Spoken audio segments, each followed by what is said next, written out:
ओम श्री साईनाथ नाथाय नमः। सभी श्रोताओं को मेरा प्रणाम एवं हार्दिक अभिनंदन। मित्रों, बाबा कहते हैं यदि मनुष्य की स्वाभाविक अनुभूति दुख होती तो वह हर समय दुखी ही बना रहता, और तब ऐसी स्थिति में उसका कुछ दिन भी जीवित रह सकना संभव ना होता।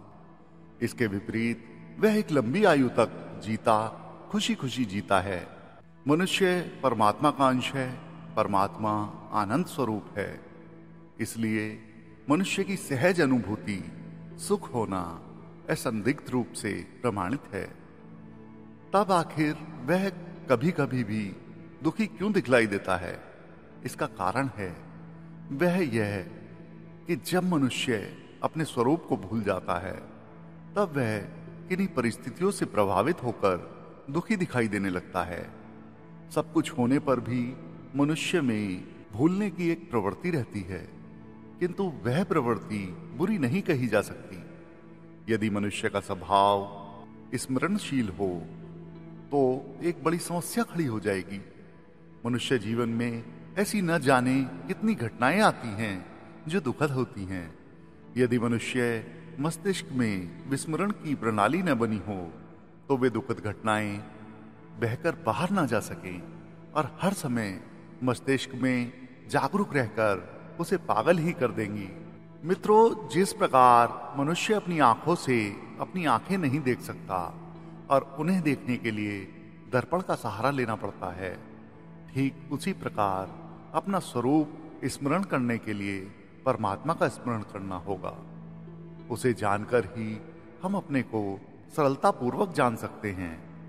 यूं तो कहने के लिए हम सब आस्तिक हैं, परमात्मा को जानते हैं और मानते हैं, पर वास्तविकता यह है कि हम उसे जानते मानते तो क्या, उसकी एक अबूझ सी छाया मात्र, एक धुंधली सी भूली बिसरी सी स्मृति हमारे किसी कोने में पड़ी रहती है जो कभी कभी चमक भर आती है। इतने मात्र को जानना नहीं कहा जा सकता।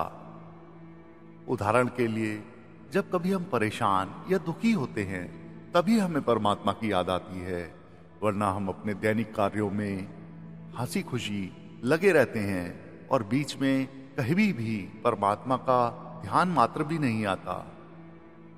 मित्रों, बाबा का मानना यह है कि आप जिसे भी मानते हो, जिसे भी अपना इष्ट मानते हो, अपने हर काम में, हर कर्म करते समय उसका केवल ध्यान मात्र ही अगर आप करते रहें तो वो पग पग पर आपके साथ 24 घंटे खड़ा रहेगा। मित्रों, प्रभु को, ईश्वर को, परमात्मा को जानना तो तब माना जा सकता है जब वह हर समय हमारे हृदय पटल पर अंकित रहे, मनोमंदिर में विराजमान बना रहे। किंतु यह तभी संभव हो सकता है जब हम उसका बार बार स्मरण करते रहें, उससे संपर्क बनाए रहें। जिन लोगों को हम कभी जानते थे उनमें से बहुत से ऐसे लोग होंगे जिनको अब हम बिल्कुल भूल गए हैं। इसका एकमात्र कारण यही होता है कि या तो हम उनके संपर्क में नहीं रहते या बार बार उन्हें याद नहीं करते होते हैं।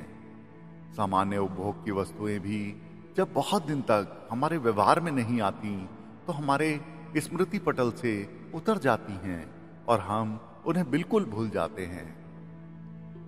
मित्रों, बाबा कहते हैं अपना स्वरूप जानने के लिए, परमात्मा का साक्षात्कार करने के लिए इस क्रम से चलना आवश्यक होता है कि उसे संपूर्ण आत्मसमर्पण कर हृदय की गहराई से स्मरण किया जाए, और यह स्मरण चिंतन के आधार पर ही संभव हो सकता है। इसलिए चिंतन की सिद्धि तभी संभव है जब उपासना द्वारा परमात्मा के संपर्क में रहा जाए।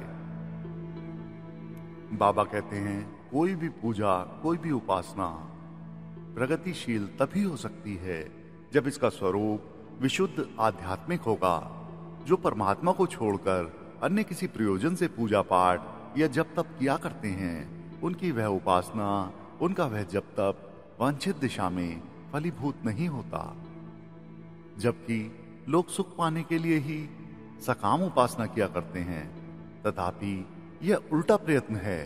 सकाम उपासना करने का अर्थ है अपने जीवन में और अधिकाधिक दुखों की इच्छा करना। एक तो कामनाएं यूं भी दुख का बहुत बड़ा कारण है, फिर भी यदि उपासना द्वारा किसी ने अपने लौकिक कामनाओं की सिद्धि कर भी ली, तब भी उसके दुखों का अंत कभी नहीं हो सकेगा। वह धन दौलत, पुत्र पौत्र पाएगा, शक्ति और संबल का अर्जन कर लेगा, किंतु वह सकाम उपासक ये कभी नहीं सोचता कि इन सब लौकिक लाभों के उपयोग अथवा उपभोग का परिणाम क्या होगा। वही विस्मरण, अज्ञान और अंधकार कहा जाता है। बाबा कहते हैं, ऐसी दशा में वह अपने दुखों की नितांत निवृत्ति की आशा कैसे कर सकता है। वह तो घूम घाम कर फिर उसी दुख दर्द के चक्र में पड़ जाएगा। चूंकि लौकिक कामनाओं के अनुसार वह जिन विभूतियों को मांगेगा और पाएगा, वे सब अपने निसर्गानुसार नश्वर ही होंगी। एक दिन उनका नष्ट हो जाना निश्चित है और वे एक शोक संताप देकर नष्ट हो जाएंगी। किसी चीज की लालसा रख के उपासना या पूजा पाठ करना ठीक वैसी ही गलती है जैसे कोई अनजान व्यक्ति किसी रतन इत्यादि जैसी वस्तु का किसी रंगीन कांच से विनिमय कर लेता है, जिसके उपासना आधार पर सच्चिदानंद स्वरूप आत्मा और परमात्मा की प्राप्ति हो सकती है। उसके लिए उन भौतिक वस्तुओं का क्या मांगना जो किसी पुरुषार्थी व्यक्ति के हाथों का समेल कही गई हैं। उपासना कीजिए, निष्काम उपासना, और उसके उपहार स्वरूप चिदानंद को उपलब्ध कर सदा सर्वदा के लिए संसार के दैहिक, दैविक और भौतिक पाप तापों से उस पार उतर जाइए। तो मित्रों, श्री साईं बाबा अमर संदेश में आज बस इतना ही। बाबा सबका भला करें। ओम साईं राम।